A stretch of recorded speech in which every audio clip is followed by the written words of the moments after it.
Today on the YY family, I'm gonna find out how the TV remote control works. I wish Max and Victor would turn off the television when they leave the room. My uncles are going to unbelievable lengths to show me why we sneeze.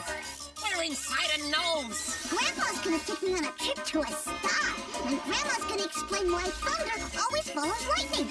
And my mom is gonna show me that plants are a lot busier than I ever knew. Next she'll be telling us they sing and dance. Maybe. You'll just have to find out.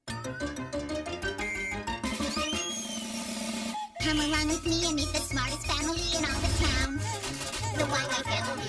Mom can make it plain to see that what goes up eventually comes down.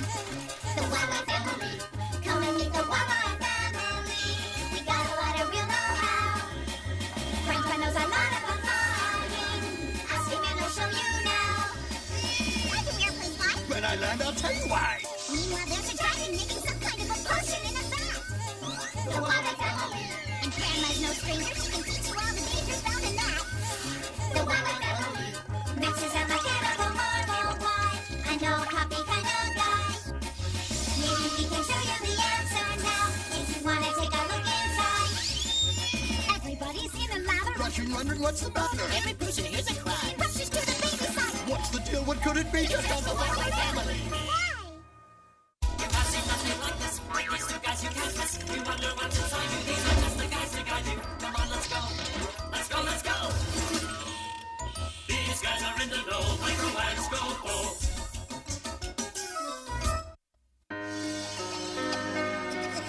Here we go. Tickle, tickle, tickle, tickle, tickle, tickle, tickle, tickle, tickle. I'm coming, Victor. Where is he? What's wrong, Victor? Have you caught a cold? Now, no need for all this. A sneeze doesn't necessarily mean we've caught a cold. It doesn't? Then why do we sneeze, Uncle Micro? It's just a reflex. You know, something your body does automatically. It is? Now cut that out! Anyway, Victor, please sneeze anytime something tickles the inside of our nose. Wow! Are we gonna travel to the inside of a nose to check it out? Yeah, maybe later. Right now, my favorite opera is on, starring my favorite opera singer, Lucretia von Dreck. Wait, Micro, that's not the remote control. It's the gizmo. Wow, there's something you don't see every day. A forest inside a cave. Forest? Cave? Ah, we're inside a nose. Well now, as you can see, the nasal passages are lined with small hairs which help to keep dust in the air from getting into our lungs. Micro, do you hear that music? Yeah, that's just the opera. The opera? We're in the nose of Lucretia von Dreck. There's a plot twist no one saw coming. Come on. Well, when we breathe in, the air goes through this passageway. Micro, what are these green hairs? Those are called cilia. I didn't think this show could get any sillier. Anyway, when a foreign body... Like dust, right? Right, Victor. You see, when a foreign body gets into the nose, these little cilia catch it and push it towards the exit. Micro, help! Scopo! Scopo! Help!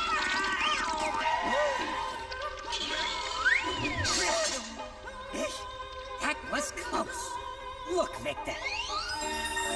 These represent foreign bodies in the nasal cavity. Why, if the nose detects a foreign body, it notifies the brain immediately. The brain could cause us a lot of trouble, Scopo. Mine always does. Because the brain sends back the signal that triggers a sneeze. Oh, Micro, I think the foreign bodies are us. I do believe you're right.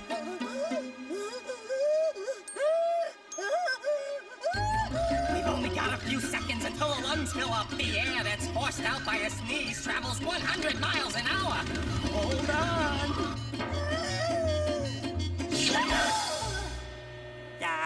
Hi there. Hey, don't mind us. We're big fans. That was great, Uncle Micro! Do it again! Do it again! Don't touch that! Hey kids, it's time for Wacky Cartoon Fun! Gee, if think they've never changed the channel before.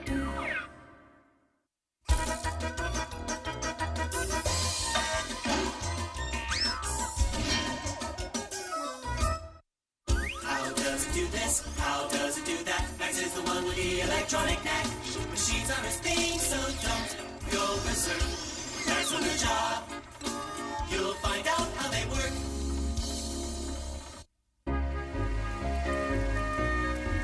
Now it's time to laugh with Laffo the Clown. Today he's The Egyptian dung beetle, making his weary way home after. getting a pie in the face. I want to watch Laffo the Clown. Lifestyles of the Egyptian dung beetle is educational. I don't want to be educated, huh? Oh, what the?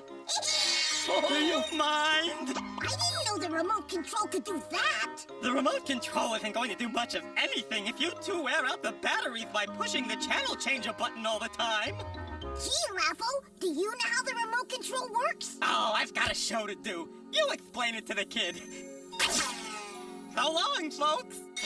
All right, Victor. On this keypad, each button sends an infrared beam to a receiver built into the television. No, I don't see any beam. That's because our eyes can't see infrared light, unless you wear special glasses. Wow! Now I see it. But what makes the infrared beam? I thought you'd never ask. Oh, here we are. That's the answer? Batteries? Well, no, the batteries just supply the power. The stuff that makes the beam isn't here. Oh, I didn't know remote controls had doors. They made a special one for us. The circles on this circuit board send the different infrared signals to the television, depending on which button above us is pushed on the keypad. Hey! What's happening? Somebody's picked up the remote control! Oh, I wish Max and Victor would turn off the television when they leave the room. Huh? Oh! Quick, let's ride the beam out of here. The remote control buttons use the infrared beam to send combinations of short and long waves. The different combinations of short and long waves tell the television to turn on or off or change the channel. But how does the TV read the signal? We're about to find out. The combinations of short and long waves go through the decoder, which translates them into instructions. See? Now they're changing the channel. These are microchips, just like the ones inside computers. This one is the encoder, and that one is the decoder. When you hit a button on the remote, like off, it sends a signal to the encoder microchip. The encoder codes the signal into instructions and then sends a series of electrical impulses to a light-emitting diode, called an LED for short. These pulses form a binary code signal. Ones and zeros. Right. This signal is received by the decoder in the TV set and decoded so that it understands what you want it to do. Off! So, if I want to switch it on again, I just push this button, right? Hey, come back here with that. Are you two at it again? So, what do you want to watch? Nothing. It's too nice a day to be inside watching TV.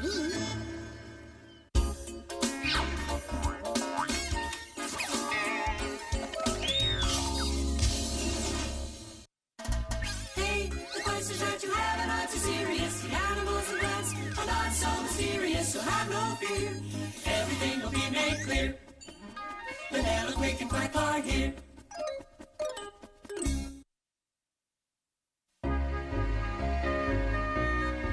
What are you doing, Victor? Nothing much. I'm just looking at the plants. They don't seem to do very much. Well, what do you expect from a bunch of plants? About as much as we expect from you. I'm just sick of you. You always say. Actually, plants are very busy. What are they doing? They're generating new cells to make them grow. They're using sunlight to help them make food. They're breathing. Plants breathe? All living things breathe. But how do plants breathe? Alrighty, let's start with the lungs. Breathe in. Deeper. Good. That's not how plants breathe. They don't have lungs. Look here. Where? I can't see a thing. Look closer, Quack. See those little holes there? Plants breathe through them. Each one of those holes is called a stoma, or stomata if there are more than one. Stoma comes from a Greek word that means opening. Yeah. There they are. Oh, I can see them. Hello there, stomata. That's how plants absorb the carbon dioxide they need from the air. Stomata also help the plant get rid of excess water. Excess water? Next you'll be telling us we're gonna drown. Oh, somebody turn off the water. Quack, quick, where are you? There they are, Mom. I might have known they'd find a way to get into trouble. Hey! Look, when the air becomes very dry, the stomata close up to keep the water inside the plant. Plants also need food. Here we go. She's gonna try to tell us plants eat. Yeah, we're way ahead of her. Look, no mouth. So how can plants eat without a mouth? Chlorophyll, the substance that makes plants green, also enables them to manufacture food for themselves, using some very ordinary ingredients. First, they need water. Here comes water. Then they need minerals, which they take in from the ground, through their roots. They need carbon dioxide, which they get from the air. In fact, you produce carbon dioxide every time you breathe out. Wow. Hey, watch out. And finally, they need sunlight, which lets them turn these ingredients into food. This process is called photosynthesis. Photosynthesis! Remember that word. It's very important. When the plants have finished making food for themselves, there's a lot of oxygen left over, which they release into the air. Oxygen is what we breathe, right? That's right. And we get the oxygen we need from them. Exactly. Without plants, we wouldn't be able to breathe. I'd say that's a pretty good system. Oh, great. They've locked us in here. Come on, we can slip out the window. Huh. It's about time you had a good idea.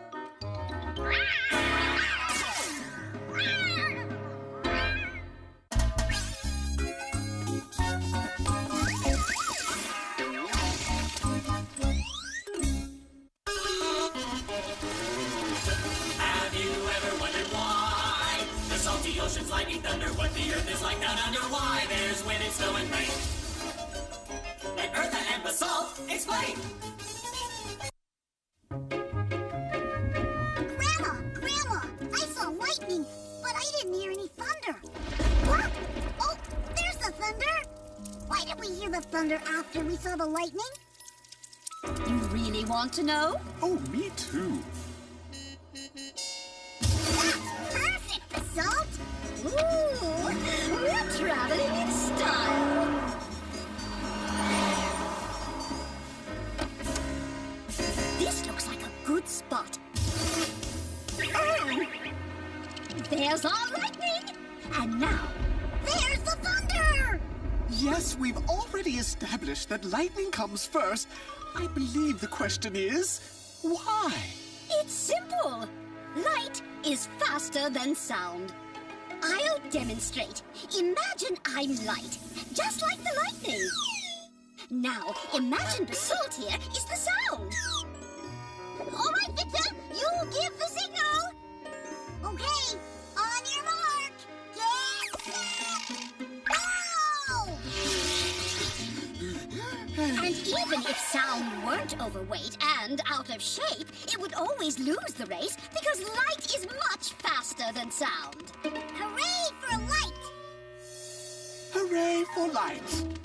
Oh, you're just jealous because light travels 186,000 miles a second while you, Mr. Slowpoke Sound, only go 1,100 feet per second. And that means I can go around the world 7.5 times in the amount of time it takes you to go around the block once. Oh, you're such a show-off. So, because light is so much faster than sound, the lightning gets to our eyes long before the thunder gets to our ears. Well done, Victor. And here's another interesting experiment. But first, some basic precautions. Now, I've planted some dynamite about a mile away from here. Let's see how long it takes the sound to reach us. By the way, kids, don't try this at home. We are trained professionals. Alrighty, here we go! First, the light. 1, 2, 3, 4, 5 seconds. Now, if we multiply the speed of sound, 1,100 feet per second, by 5, we get 5,500 feet, which is a little over a mile away. You see?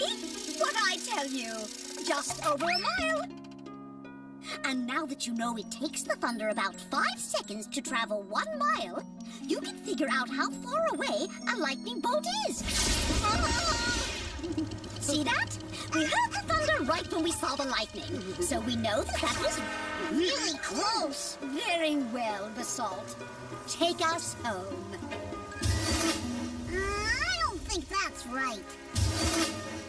That's not at all practical. Wait, it's coming back to me. Good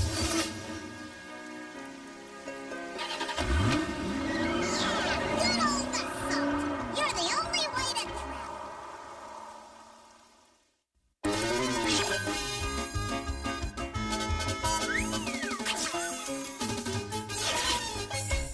Who has all the answers about the sun and moon and stars? That would be Zygo and Magic.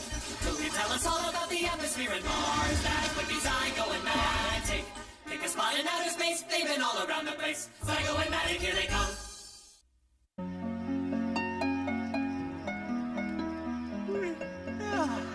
Time to turn in. Look how brightly the stars are shining tonight. Why do stars shine?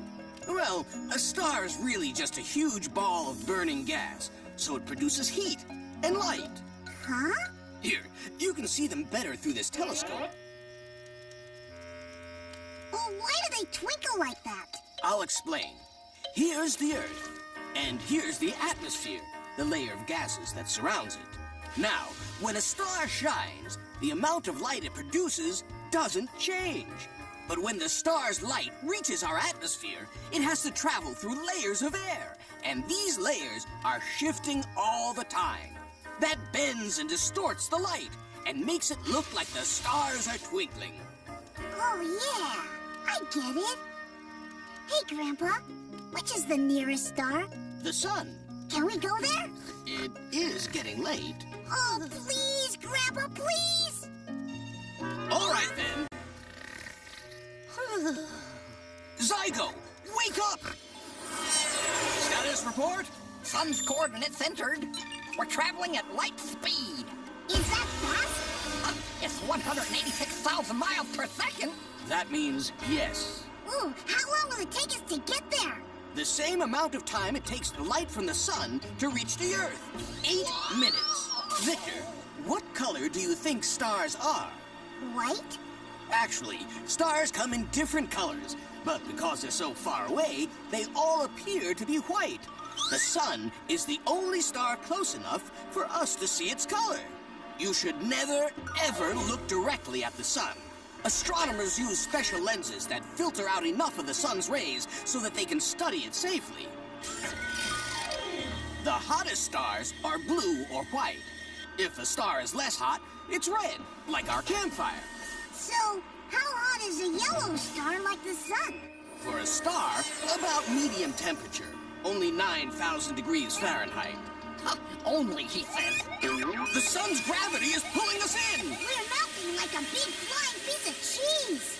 Well, there's an appealing metaphor. Reverse course, full speed!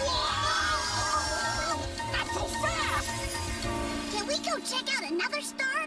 Well, unfortunately, no. Apart from the sun, the closest star is 4 light years away.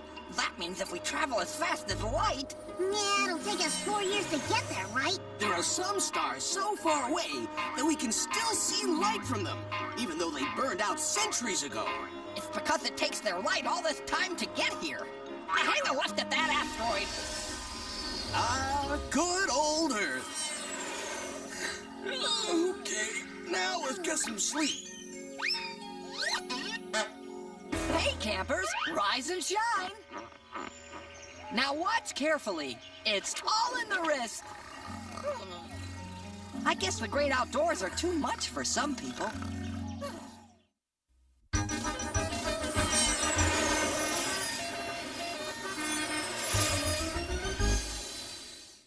Well, Victor, what did you learn today?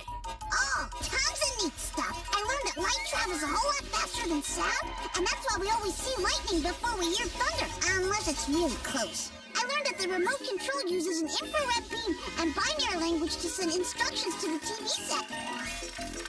I learned that when something gets inside your nose and tickles it, that makes you sneeze. Hey, don't mind us.